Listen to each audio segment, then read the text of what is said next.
Anehnya begitu pocong itu saya center, karena kan penasaran kayak apa gitu. Begitu center, dia langsung hilang. Kalau center dimatiin, dia ada lagi. Sampai 3 kali begitu, akhirnya udahlah. Begitu udah hilang, tiba-tiba datang lagi dari bawah itu perempuan. Perempuan dia pakai keril, pakai jaket, pakai sepatu, dia lagi naik sendiri. Saya bilang, itu ada yang naik, tapi perempuan gitu kan.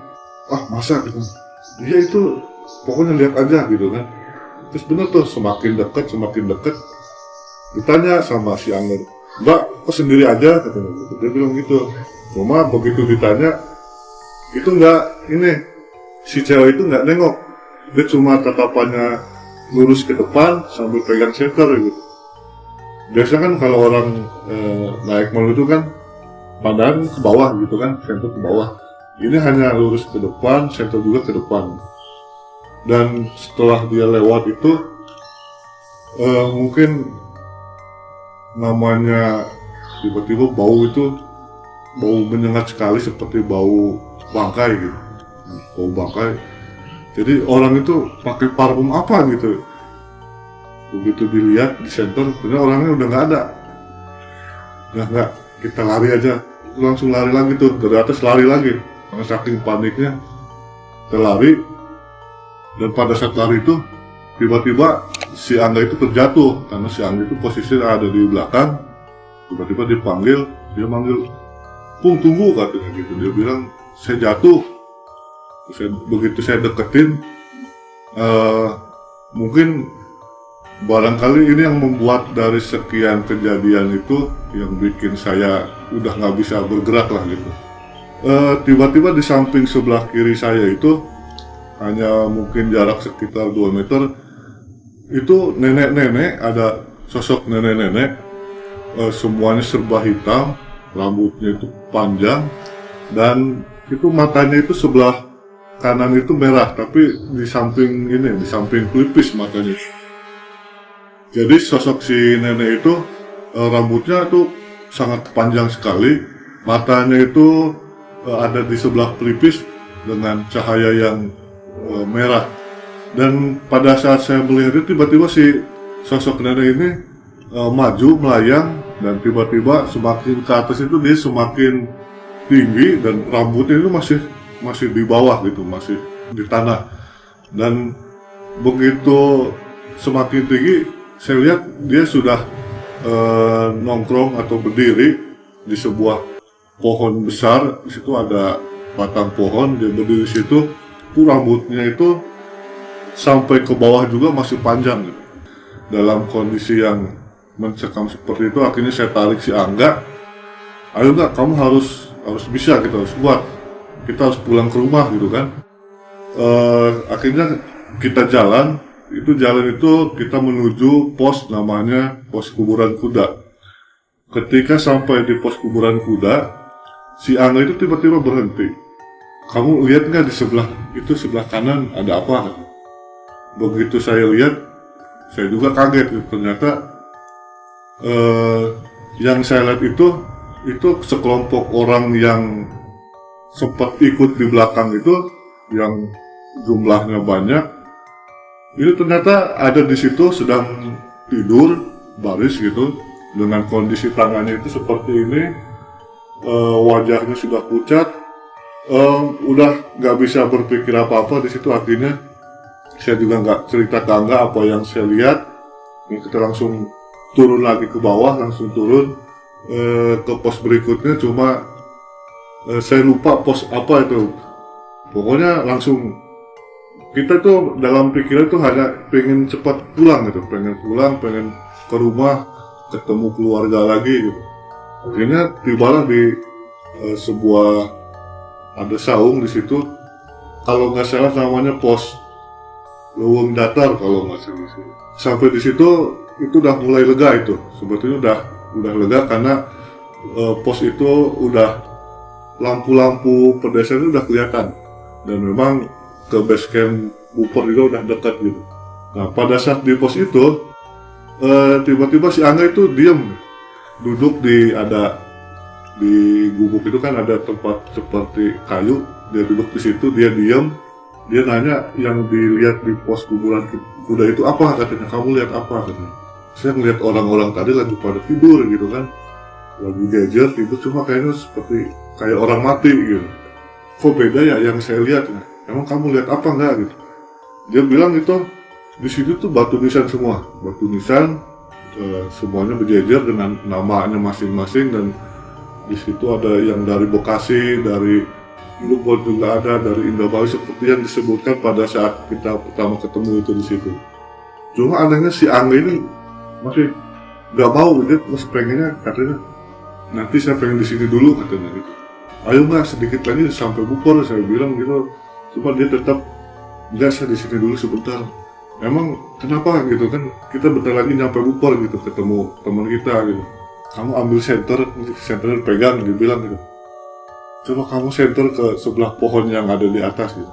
Ternyata itu di pohon itu ada orang, di pohon itu ada orang. Cuma orangnya itu dia ngegantung gitu. Ngegantung tapi dia pakai keril, ngegantung tangannya satu gitu. Ngegantung tangannya satu, di bawahnya itu banyak tangan, banyak yang narik gitu. Jadi tangan, cuma nggak jelas yang narik itu siapa. Jadi ketika dia gantung itu kakinya itu banyak yang megangin. Orang yang ngegantung itu katanya dia bilang, dia minta tolong ke si Angga untuk nyelamatin saya, tolong saya, katanya gitu. Bentar punya, saya mau nolongin dia, katanya.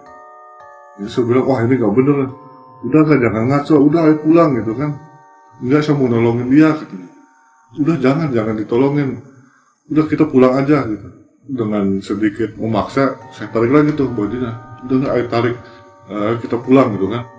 Tapi setelah saya tarik, saya bawa jalan tuh, tatapan mata masih ke pohon yang itu gitu, yang ada orang ngegantung itu. Tutup aja pakai pakai jaket, saya buka, saya tutupin, akhirnya saya tuntun, ini jaket siapa, kan gitu kan. Enggak, barangkali kamu kedinginan, saya bilang gitu. Begitu dia bilang ini jaket siapa, terus jaketnya diambil, si jaket itu tiba-tiba ada yang narik dari belakang.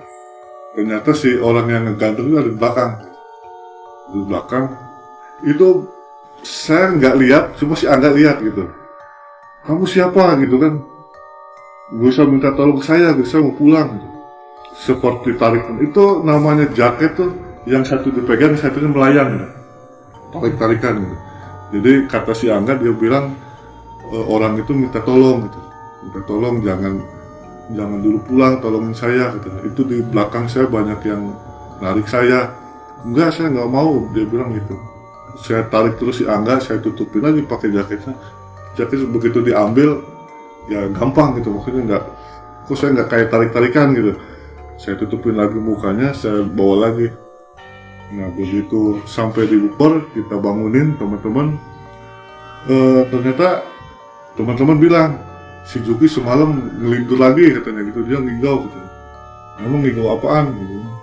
Makanya kalau misalkan di atas itu harus jaga kebersihan dan sopan santun. Maksudnya apa gitu? Ya kita nggak tahu maksudnya apa gitu. Nah akhirnya nggak lama kemudian adzan subuh, sebagian ada yang sholat duluan, dan nggak lama kemudian si Duki juga bangun gitu kan. Ketika si Duki bangun, terus dia tuh meluk gitu, meluk ke saya, meluk ke si Angga. Dia bilang, kamu nggak apa-apa gitu. Enggak, emang kenapa Juk gitu kan, kayak mau nangis tapi ditahan gitu. Ya Allah, katanya, untung selamat gitu. Kenapa Juk gitu? Saya kira tuh udah mati, katanya gitu. Enggak, ini udah sampai di sini gitu. Emang mati, kenapa, ada apa Juk? Namanya pos apa, kata dia bilang itu, ada pos, itu ada sekelompok orang itu bikin galian buat kuburan, bikin dua katanya. Itu udah disiapin di sana, nama kamu sama nama Pupung, nama Angga gitu. Ada kakek-kakek datang di situ tuh. Kakek datang bilang, makanya harus jaga kebersihan dan sopan santun, dia bilang gitu. Memang di atas Maksudnya aman apa gimana, dia bilang gitu. Alhamdulillah Juk, yang penting kita selamat gitu. Udah yuk kita turun, kita ke base camp gitu kan, ke pos pendaftaran, kita balik lagi sini. Kita turun ke base camp sekitar setengah jam sampai base camp, baru bisa tenang karena di situ udah matahari juga udah cahayanya udah kelihatan gitu kan. Kira-kira sampai di base camp itu pukul setengah 6 lah, perkiraan setengah 6. Terus si Juki bilang, nanti jangan pulang dulu katanya gitu. Oh kenapa Juk? Enggak, jangan pulang dulu sebentar katanya.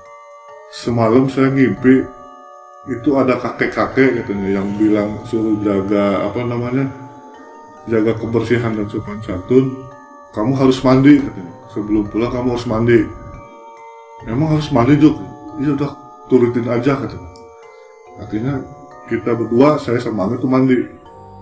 Setelah mandi baru pulang. Akhirnya setelah semuanya udah selesai, kita juga udah pulang ke rumah masing-masing.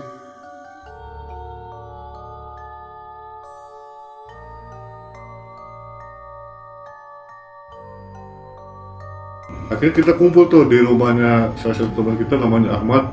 Terus kita cerita tuh, menceritakan pengalaman-pengalaman pada saat di pendakian.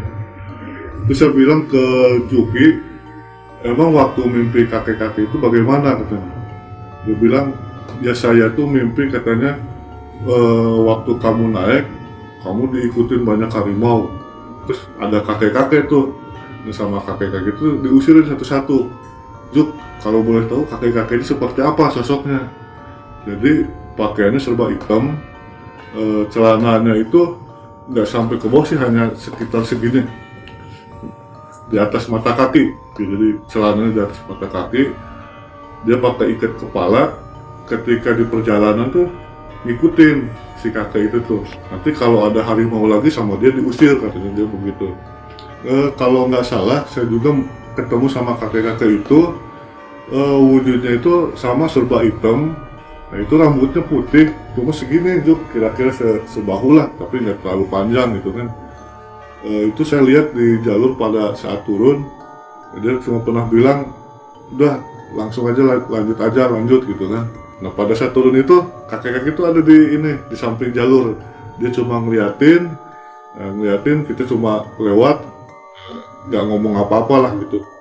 Setelah kita saling menyamakan cerita, ya kita pun mungkin mengambil hikmah dari kejadian itu.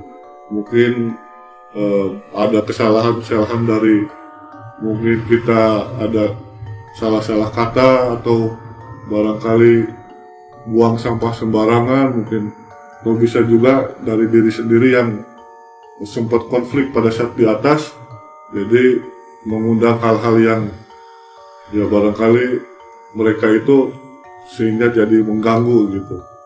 Itulah pengalaman saya yang sampai sekarang tuh masih ingat gitu.